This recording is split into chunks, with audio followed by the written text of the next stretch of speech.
America అధికార వర్గాల కథనం ప్రకారం ఈ నెల 19న అంటే జూన్ 19వ తారీఖున హార్ముజ్ స్ట్రైట్ పూర్తిగా తెరుచుకుంటుందని చెప్పి తెలుస్తోంది. హార్ముజ్ స్ట్రైట్ ఎప్పుడైతే తెరుచుకుంటుందో భారీగా చమురు గ్యాస్ సరఫరా అనేది ప్రపంచంలో మళ్ళా మొదలవుతుంది.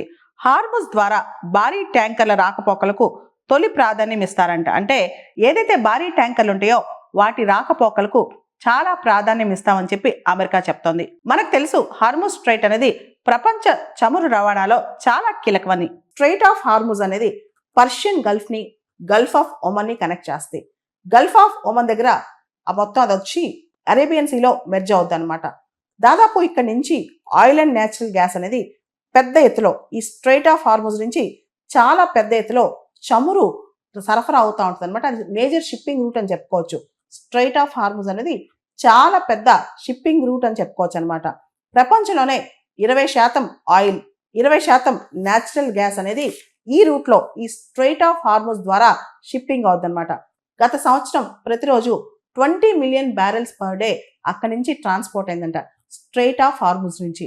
ముఖ్యంగా మనకు తెలుసు oil producing countries Saudi Arabia, Iran, UAE, Kuwait, Iraq ఇవన్నీ కూడా ఇక్కడి నుంచే వాటి షిప్పింగ్ రూట్స్ ద్వారా ఆయిల్ ని సప్లై చేస్తాయి అనమాట.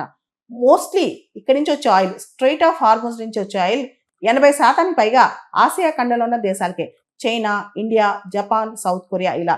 అంటే స్ట్రైట్ ఆఫ్ హార్ముజ్ ద్వారా సప్లై అయ్యే అంటే ఆ రూట్ లో వచ్చే ఆయిల్ మొత్తం China, Japan, India, South Korea ఈ దేశాలే. ఈ రూట్ ద్వారా వచ్చే ఆయిల్ ఎక్కువ కొనుక్కునే దేశాలు ఈ దేశాలే అనమాట. దాంతోపాటు మనందరూ తెలుసు భారతదేశం కూడా క్రూడ్ ఆయిల్ ఇంపోర్ట్స్ ఇలాంటివన్నీ కూడా ఈ ప్రాంతం నుంచే తీసుకుంటుంది. ఎక్కువగా ఒపెక్ దేశాలు, ఈ మిడిల్ ఈస్ట్ దేశాల నుంచే క్రూడ్ ఆయిల్ కానీ ఎల్ఎన్జీ కానీ ఇక్కడి నుంచే కొనుక్కుంటుంది అనమాట. స్ట్రైట్ ఆఫ్ హార్ముజ్ విడ్త్ అనేది టోటల్ గా 33 కిలోమీటర్స్ ఉంటుంది. కానీ షిప్స్ వెళ్ళే రూట్ మాత్రం అక్కడ షిప్స్ పెద్ద పెద్ద నౌకలు, కమర్షియల్ షిప్స్ ఇవన్నీ వెళ్ళే విడ్త్ మాత్రం కేవలం 3 కిలోమీటర్స్ అనమాట.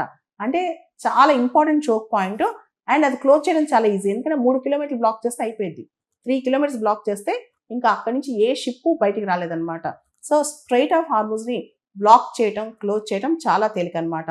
Blocking or disturbing the strait of Hormuz is very very easy అనమాట.